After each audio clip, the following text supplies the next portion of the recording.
today's story, I'm going to be talking about a crazy story of when I dropped my romantic lead partner in front of an audience of like 900 people. Yeah, okay, so this dates back to my very first time having like a big lead role in a show, and we were doing Anything Goes. And if you're not familiar with Anything Goes, it is a big tap musical that takes place in the 1930s aboard, I think the ship is called the SS Enterprise. Think of like a big fancy boat like the Titanic.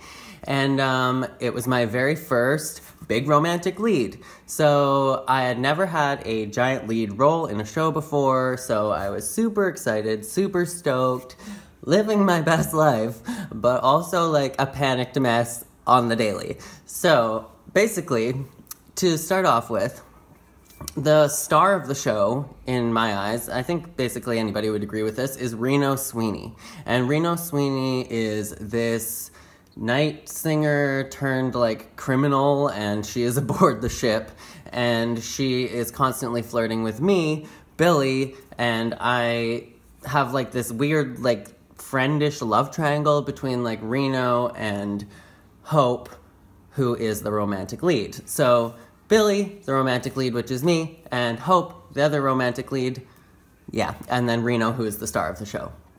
So, both of these girls in real life are like the strongest, most badass, dominant kind of like, I'm gonna get what I want kind of women. Both of the stars that I'm working with. And so I am the kind of person that's like, yay, dream big, big goals, happy faces, but I am like a lighthearted fairy when it comes to, I don't know, being aggressively pursuing goals. So like, I was always like a meek little mouse working with those two. And so it was like scary, and I was always anxious and nervous working with them, but at the same time, they were like the best partners to work with because they were gonna do their part and it was gonna be perfect, and there was no way that I was gonna hold them back, kind of thing. So they were great partners to work with. If you're gonna work with one of those two, you're gonna do an amazing job because there's no way that you're not, basically. So they're kind of scary to work with. That's just gonna premise the show with that.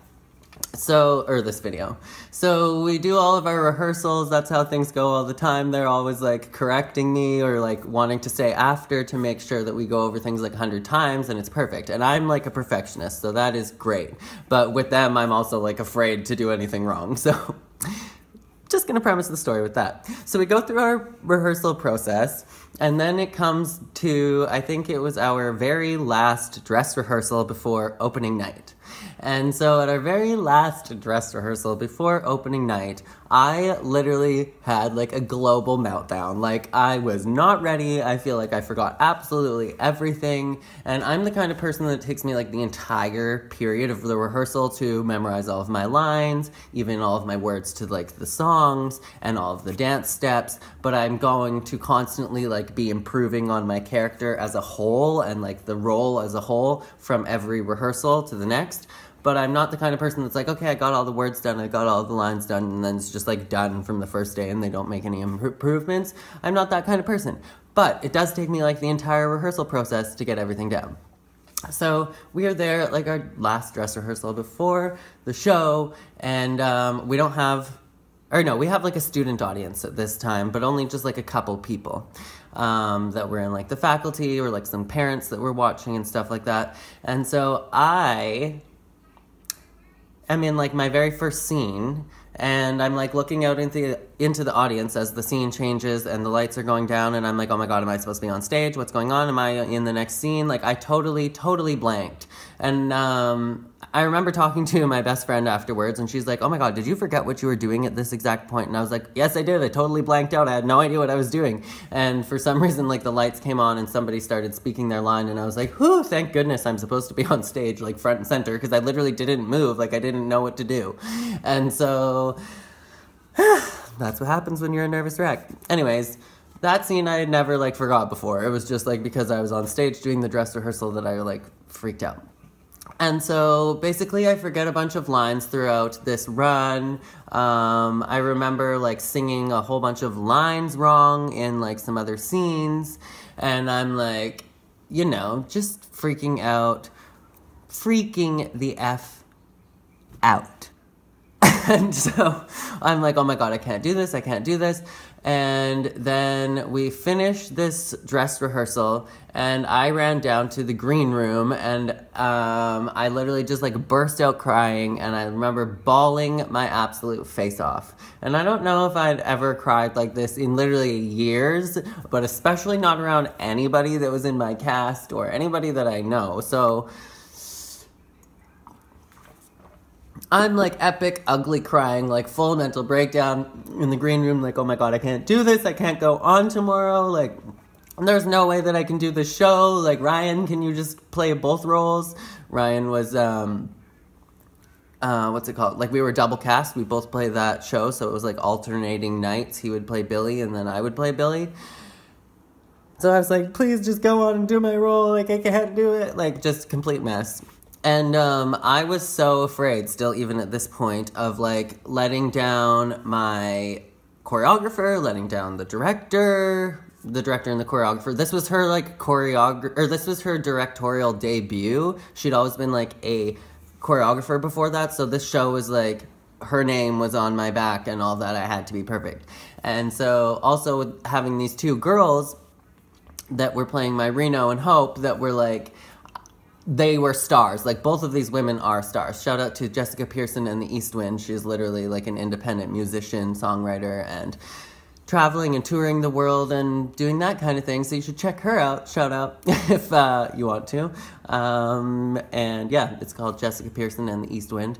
But yeah, these girls are both forces to be reckoned with, and I didn't want to let them down, and I was, to be quite honest, afraid to mess up or let them down. And so I have this full mental breakdown. The next day is opening night. I come back, I am recharged, I'm like, okay, I've tried to give myself like the pep talk, I'm like, I'm ready to do this. And then this next moment is very important. So we do our entire warm-ups, like this, everybody goes on stage as a whole cast, and we do like a vocal warm-up and a dance warm-up, like in the middle of our costuming and getting ready to go on for the show. And so we did that warm-up, and then while I was in the wings heading back down to my dressing room, the girl that plays, the woman that plays Hope, my romantic lead partner that this story leads to, she takes me aside and was like, I just wanted to let you know that whatever happens, that this is just a show, like everything is going to be okay. I just want you to do your absolute best and just know that whatever happens, it doesn't matter. I just want you to do your very best. And this is the first time she'd ever talked to me like this before. Like, up until this moment, I literally was like, oh my God, I can't like make a mistake. I need to be perfect. I can't let her down. If I was ever like off a step or like sang a wrong word or something in rehearsal, she'd be like, not literally, but like she was ready to come for me.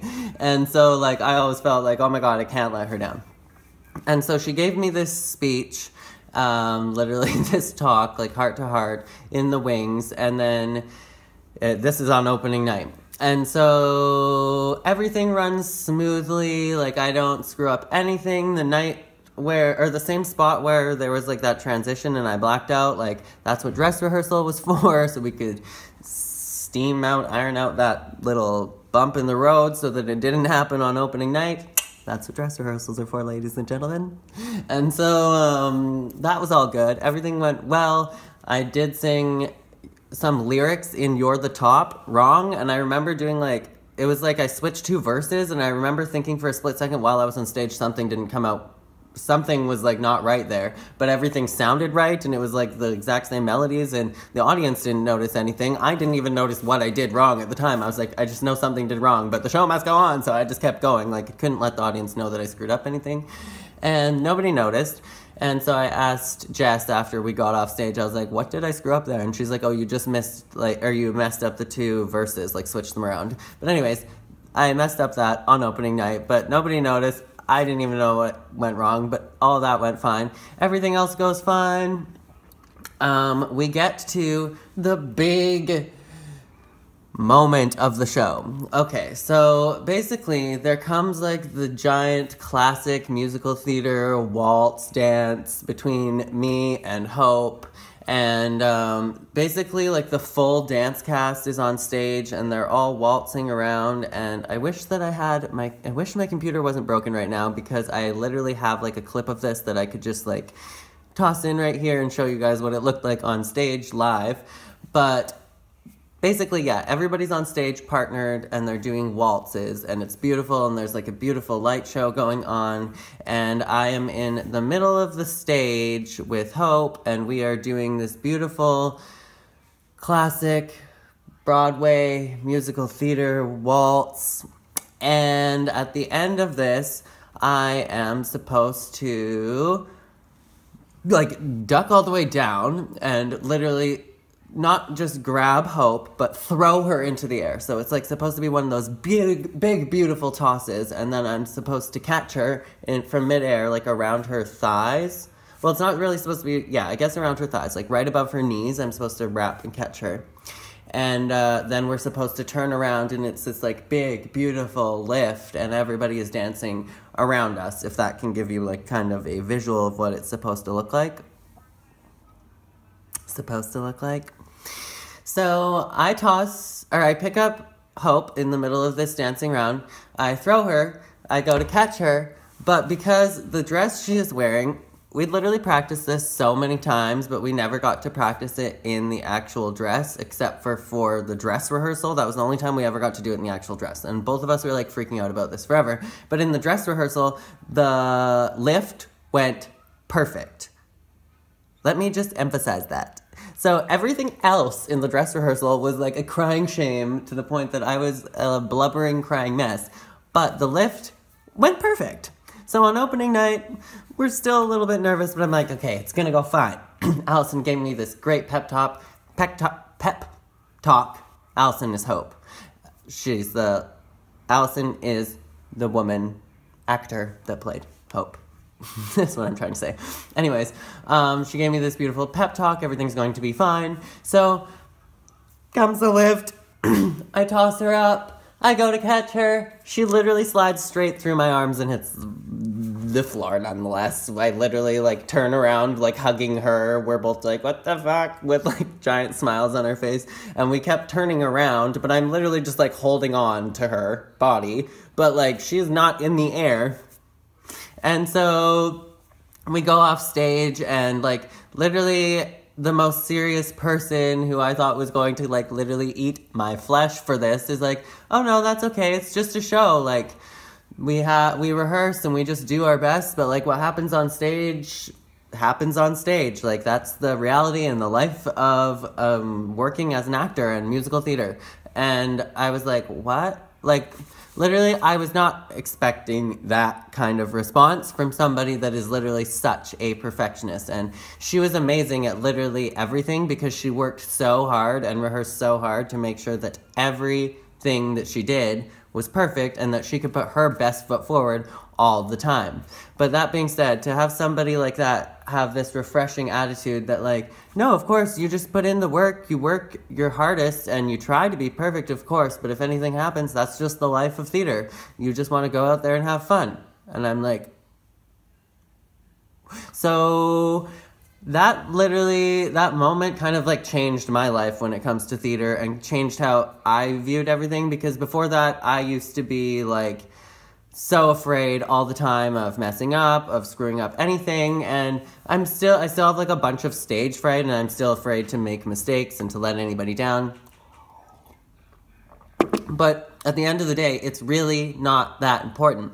Mistakes happen, and just knowing that at the end of the day, it's just about making sure that you work your hardest and do your best, and if you screw up, you screw up. You're probably going to have another chance. We had another chance. We went on for another night, for another performance, and the lift went beautiful, and they caught it on tape, and it was perfect. So we got our redemption, but at the end of the day, everything was fine. I lived. My hope, Allison did not eat me. I survived. And so I guess that was the message that I wanted to share with you guys about this story, is that Yes, it is important to put your best foot forward and to always work your hardest and try not to let people down if their name is on the line and you're all working together. But at the end of the day, people are going to understand mistakes happen, and people just want you, especially when you're working in musical theater or like when you are auditioning, when they're casting for a show, they really just want you to do your best, and they really, really need you to do your best and to just be comfortable and confident, because if you can be comfortable and confident and put your best foot forward and just do your best, I don't know why I'm preaching right now, but that's when they can see you shine and maybe potentially get what they want. And they're looking for somebody that can shine. And so they're always hoping, like when you walk into the casting room, especially like for an audition, they're not looking at you and being like, I hope that this guy fails, or I hope that this girl screws up her song so we can laugh at her, ha ha ha. Like, no, they really want the next person that comes in the door to be that magical person that was the right person for the role, so that their job for the day is done and they can go home. But like, it's so true, and that's like the biggest message that I hope can influence your confidence and your self-esteem and settle your nerves and just help you feel excited about auditions and casting instead of being nervous, is because yeah, they always just want you to do your very best. So just go in there and do your very best, because nobody wants you to fail, and you shouldn't want you to fail either. Anyways, so that is the end of this story. If you liked it, I hope you give this video a thumbs up, and make sure to subscribe to my channel if you want to see more story times like this. And as always, make sure to be weird, be wild, and stay sparkly, and I will catch you guys in the next video. Okay, I love you.